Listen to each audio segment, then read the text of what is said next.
Hello Internet, Brian here for Work to Game Videos, and today I want to talk to you about the Microsoft Surface Studio, a new all-in-one desktop unit that they announced just last week, and by they I mean Microsoft. And so I wanted to kind of do a little bit something different from our typical video game coverage here on the channel, and have a slight technology break, and really kind of put down my thoughts regarding this new all-in-one device, how it fits, where it stands, a little bit of my computing history. As well as both a gamer and an artist, cartoonist specifically. And so I really just want to share my thoughts. So if you guys like this video, let me know if you want to see more opinions on various things about technology as well as video games. Hit that like button. Let me know. Anyway, first things first, I've actually pre-ordered a Surface Studio. I went with the mid-tier, and so I've been and will be until I think they said mine will arrive sometime in December. Be selling a lot of my old stuff, so I'm learning a lot about eBay and things of that nature, which is pretty exciting. But what ended up happening was my Wacom decided that it didn't want to cooperate with Windows 10 anymore, and after spending a good half of a day trying to get it to work and then looking at maybe even just ordering a new one, talked with my wife, and we decided that I should go take a look at the new Surface Studios, as well as the Book and the Pro, which both have actually been on my radar for quite a while. So we ended up deciding that it's going to be in our best interest to go ahead and do this. I built a 3-year-old, well, I built a PC. It was new at the time. It's now 3.5 years old. And so we were looking at getting that replaced anyway. And so that has been what I have been focusing on. So my initial impressions, obviously, of the studio at first, was just watching the video. I was really blown away. Like I said, I've been using a Wacom for a very long time. It's really a great product, over a decade now. And I really didn't think I was going to go this route, but having gone to the store and spent a lot of time actually on the device itself, it's really impressive. Now, the feedback that I see, especially from people talking about it, they're very interested. A lot of people are like, oh, I really can't draw. And I kind of don't believe that within people. I think that anybody, if they have a passion for it, they can definitely get there. So they might just not have a passion for drawing, and that's just fine. There's nothing wrong with that. But the fact is, it's like it was just really incredible to be actually drawing on the screen, and from desktop to Surface mode, it was really quite impressive. And so I spent a good amount of time playing around with the various software that I typically use, Photoshop, Illustrator.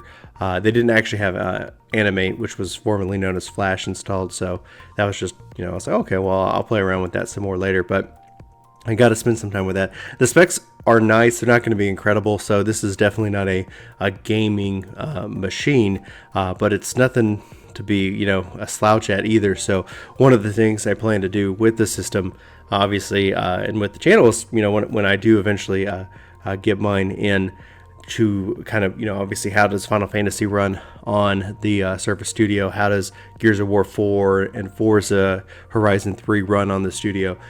That's important. I want to share that with you guys. Now, they've shown off the system running Forza, and it looks great from what I've seen, but, are there performance lags? Are there, issues to be aware of? The Studio in and of itself is running what they call 4.5K. That's quite an extensive amount of a real estate, which I'll be sure to have some fun playing around with that. So anyway, I'm needlessly excited. So a couple of thoughts that obviously came to my mind was just the overall price of the system. It's well beyond what I would typically pay for a PC. Like I said, I've built mine, and I've actually built the last several of mine for the last 10 years, which has been handy, and it's, from a cost-effective perspective, it's there. But we're looking at this obviously more from just more than just gaming. But I'm still like, for anybody out there, I can definitely see where it's like, oh, that's a cool-looking device. Wow, it does cost a lot. So we are, and like I said at the very beginning of this video, I'm just learning eBay and how to kind of let go of a couple of things, like my old guitar, which I haven't played in forever, and various things like that. Obviously, I said it's not going to be a high-end gaming machine, but it should be able to run Final Fantasy 14 just fine. The graphics card is 3-year generations better than my current. The processors, again, Generation 6. I think I've got a Gen 2 or Gen 3 i7. So I should see some performance improvements, as well as the RAM that's included in the system. But really, so from an artist perspective, from that studio mode, it was just a beautiful machine.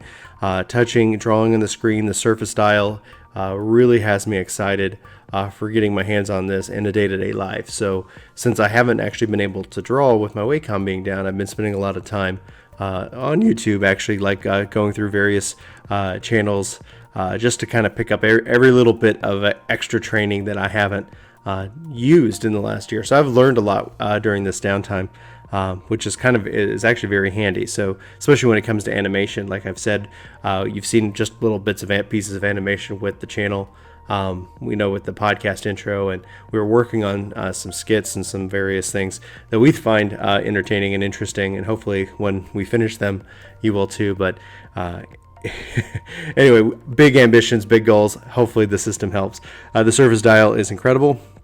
I really enjoyed it, but I made the classic mistake of being in studio mode, having the dial on the screen, pulling it up, having it make a real loud noise in the store, and I'm sure that I'm not going to be the only one doing that.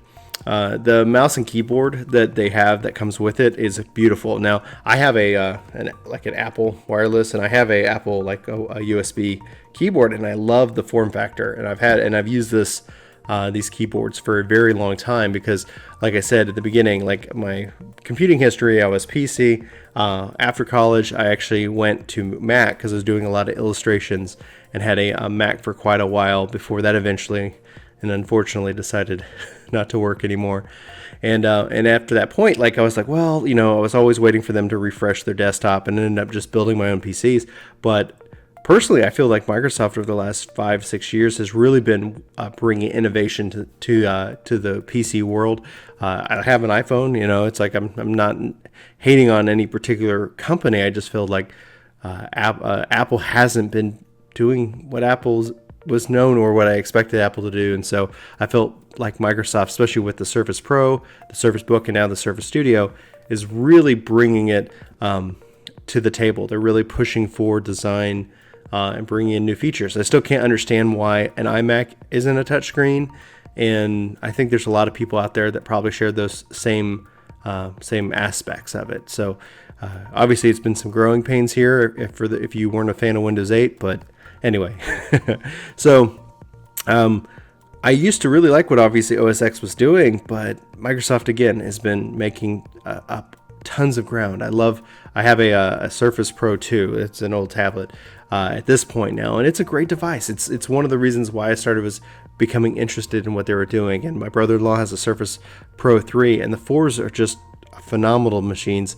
The books are as well, and they just increase their power because some gamers really want to be able to play games on those devices, and so hopefully we'll see these devices continue to be supported.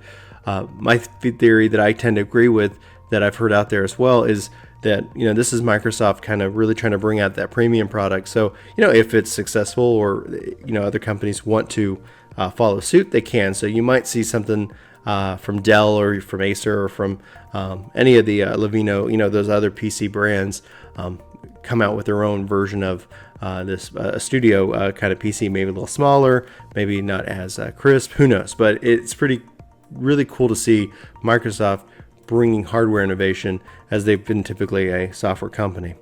And so that's kind of my impressions. I'm really excited. I can't wait to get my hands on it permanently and really dive into bringing out new cartoons for both fun and as well as obviously for my career as an illustrator. So it's really exciting, and I can't wait to really share that with everybody, as well as give you the gaming impression. So I really want to get home. I want to break it down. I really just am super excited. I haven't had a new real PC in a while, and it's always exciting when you get new hardware, even if you're building it yourself. But when you get that and you get it home, it really is a fun and an exciting thing to do. And so obviously, I love Wacom. Their tablets have been fantastic, and so this is it's kind of weird. It's gonna be a transition for me. But anyway, this is a longer video. If you guys liked it, like I said at the beginning, let me know. Hit that like button. Let me know what you think, and I'll be sure to bring about my other additional thoughts when I get a studio here in December. Obviously, like I said, talk about games, to talk about cartoons, to really just have some fun and share that with you guys as well. So again, thank you so much for watching this video. I really appreciate it. Have a great week, and I'll talk to you later.